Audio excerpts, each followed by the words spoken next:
Hello everybody, once again it's me, James, and I'm coming to you today from the floor of my bedroom to show you how the MP3 to cassette adapter works.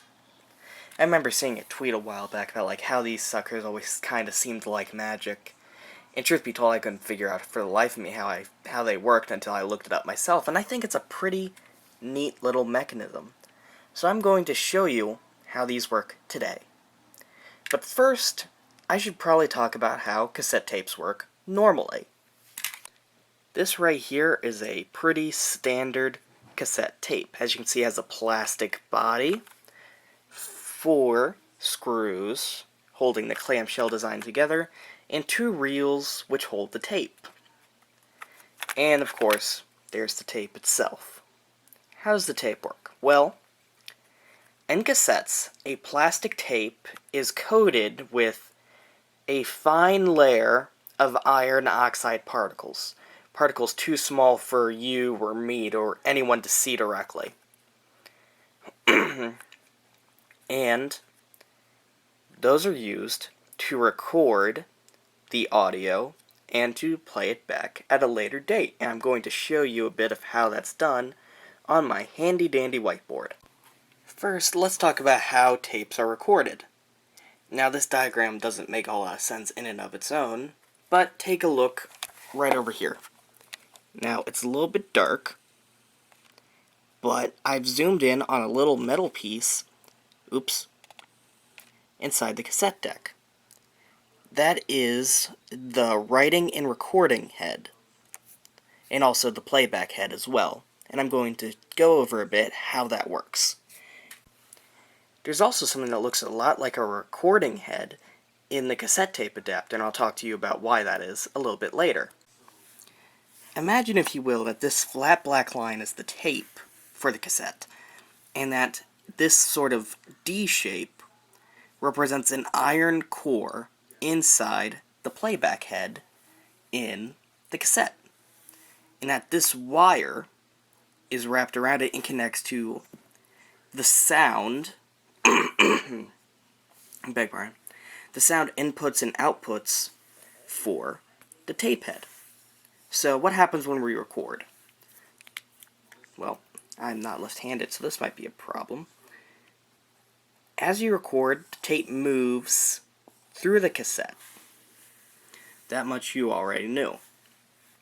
But what also happens is the electrical currents from the sound source, for example, this is a radio. I've recorded some songs from a local rock station on this cassette. So, let's say I'm listening to the radio, and I decide to record a tape. I press the button, and electrical currents from the sound source travels down and around this coil. And, switching hands. Okay. And unlike direct current, where we can expect the current from the source to be relatively constant, or AC current, where we can expect the current to vary rhythmically, the current that comes through these coils and around this iron core will vary with time. It won't be very constant, but it will represent the sounds that are being picked up by the radio. This could be Highway to Hell by AC/DC or something. I don't really know. Beg pardon. Now, when these electrical currents, I should say, that represent the sound, travels through this wire, as I mentioned, they vary an awful lot. They go up and down, all sorts of ways. And an interesting thing about physics is a changing electrical current creates a magnetic field. And a changing magnetic field creates an electrical current. And that sounds a little bit weird. Those are called Faraday's and Maxwell Ampere's law, I think. I might have gotten those two switched up, but anyways. But that is the core of, the core of how cassette tape works. Because when the current travels through this wire, it's constantly changing. So, it's constantly making a magnetic field throughout the iron core, through like the metal core, in the playback head.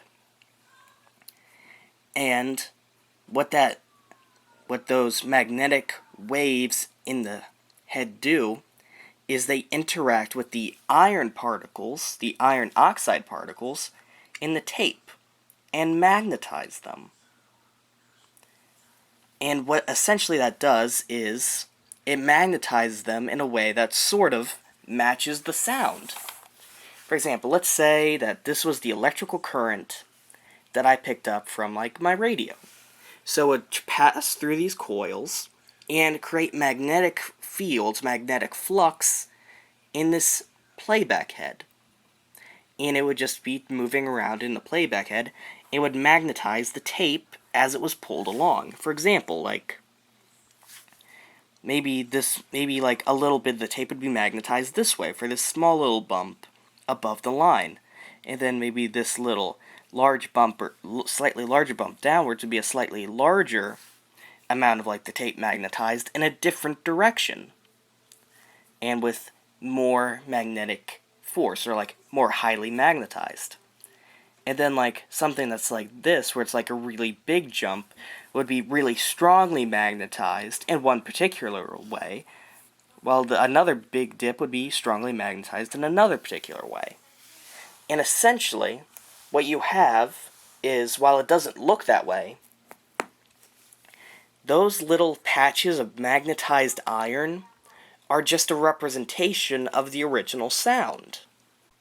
Playback works kind of similarly.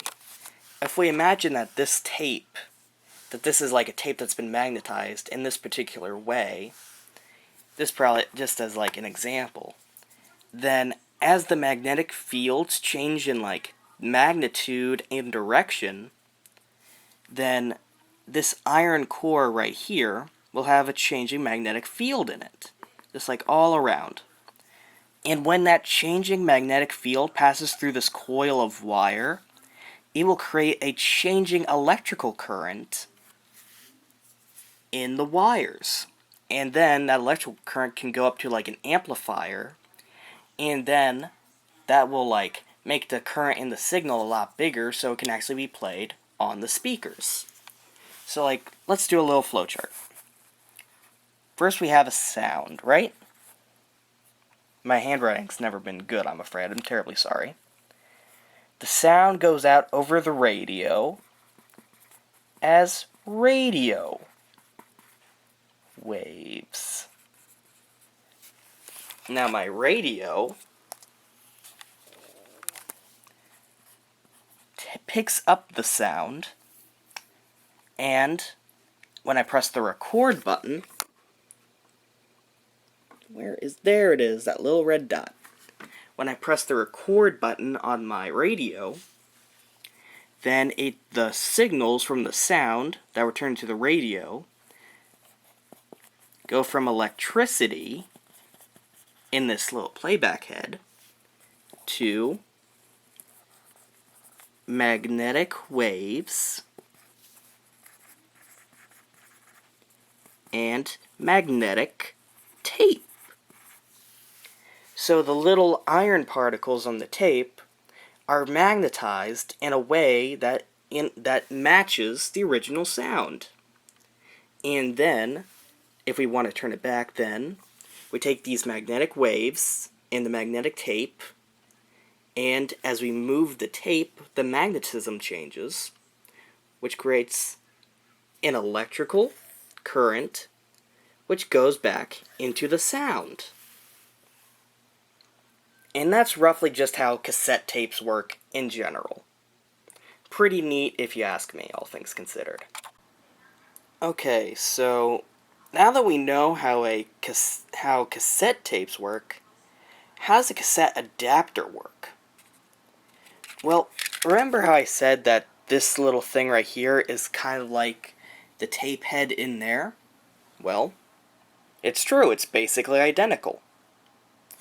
But what happens is, let's say you want to play, let's say you're in a car and all it has is a cassette deck, right? But you want to play something on like a cell phone, or an MP3 player, or a CD player. Well, you're not out of luck, because you have this. What you do is you connect the audio output, like I did on my phone right here, and you connect it up to this cassette adapter. And then when you play music on your phone or your CD player or whatever else, the current will travel through these wires to this cassette head right here. And then this head will act like the head in the stereo when it's recording. Current will travel through these coils, and it will create a magnetic field in the head. And then this head, the head in the cassette adapter, is either touching or is really close to the head in the stereo, whatever that may be, if it's just like in a car or something. And then the magnetic fields in the cassette adapter head will cause a magnetic field in the stereo's playback head.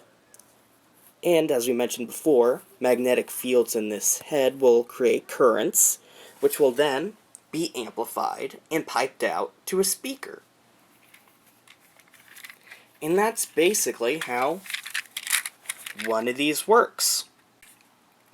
Essentially, what this does is it replaces that tape on a cassette with its own little record playback head. Audio travels from like a phone or a CD and gets turned into magnetic waves and such, I should say. And then that in turn causes changing magnetic fields in that stereo head right there, which is turned into current and into audio. And that's roughly how they work.